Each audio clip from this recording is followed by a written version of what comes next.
Yo, what's up guys? The Wand Company recently released their newest Pokeball replica, the Beast Ball, and today we're going to take a look at it. Let's do it.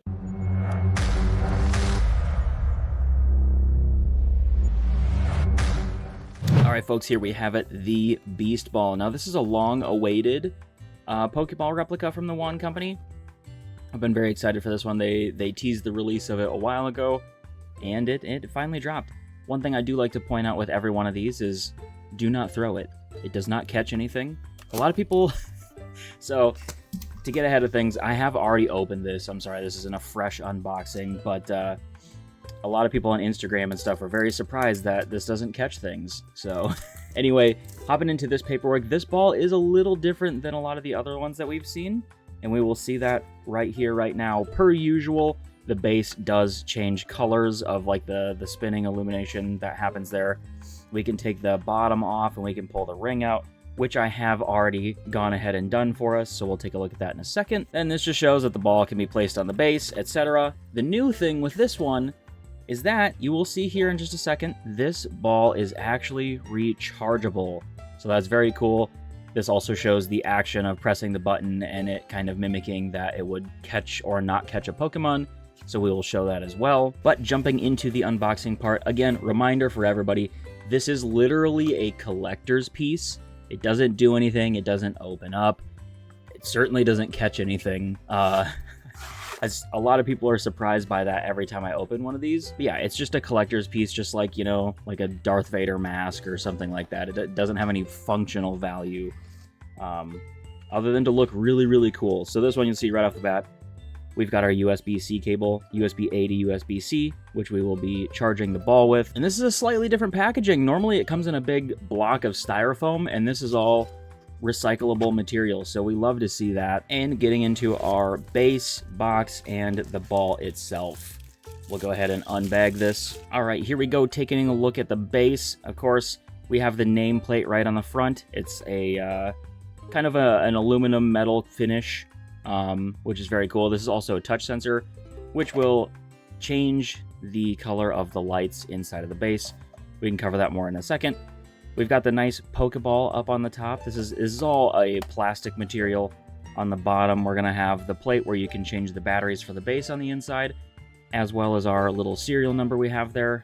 And then there's nothing really else super special about the box until we open it up. And like we showed before, the base is lighting up, and we will just touch that faceplate and that'll be able to change the colors. I think there's like 6 colors that it can change, which is pretty cool. And of course, aside from the base, what we all came here for is the Beast Ball. So mine is already charged and on, and to turn it on, you just press the button and hold it in for like a second or something. The whole ball will light up, and then it also has a touch sensor. So you stop touching it, it stops lighting up, etc.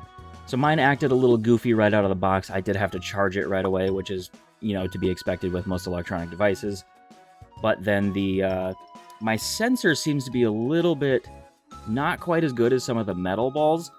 And that's another thing we'll notice here. The Beast Ball is 100% plastic, which, you know, it makes sense with the amount of illumination that there is in this ball. I was slightly disappointed. The little wings, I guess, I don't know what you want to call these. These do feel like they might be maybe a metal. It's hard to tell, but you know, it makes some plastic noises to it, so it doesn't feel maybe quite as premium as some of the other balls. But like I said, with all of that illumination, I think that makes sense for it to be plastic. But then, as you'll see right here on the back, if we open up this, we will see the USB-C charging port, so you can kind of just stick that right in there and charge it. The guide does recommend a good 4 hours to get this thing fully charged up. I think I left mine in for probably close to that. But then taking a look at the features of the ball, if you do go ahead and just press the button there, it will light up like it is catching a Pokeball, kind of like it'd be vibrating right now. And then in this case, it looks like it did catch. I don't know if this one has a non-catch feature for the Beast Ball. Does the Beast Ball just always catch? That is a question I sadly don't know. I think it does. So it looks like this is always going to catch, which is really cool. But other than that, it doesn't have any specific functionality other than, you know, the touch sensors You go ahead and touch it, the whole thing lights up, and this thing does look really, really cool. You can see it kind of in my hand in the face cam there, but this thing is really cool.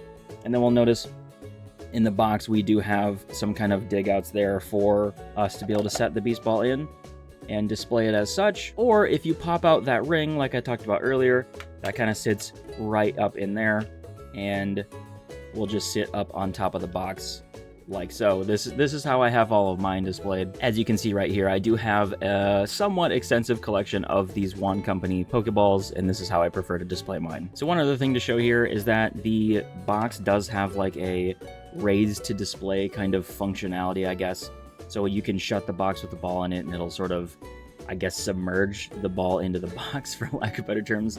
And then you open it up and it'll raise it back up to be able to display it. So that's pretty neat. These boxes are really cool. While I'm somewhat disappointed in the all plastic shell of the ball, it does make sense, like I said, because it has to be transparent for the lighting. I am overall very pleased with this Beast Ball replica. I think it makes a really great addition to the Pokeballs that the Wand Company has already produced. And in my personal opinion, the Beast Ball is just one of the coolest Pokeballs to exist with its introduction in Gen 7. That's going to do it for this quick unboxing of the Wand Company Beast Ball today, guys. If you liked the video, be sure to go down there, hit the like button, leave me a comment letting me know what you think of these Pokeball replicas, and subscribe to the channel if you haven't already. But until the next one, guys, keep being awesome, as always, and we'll see you then.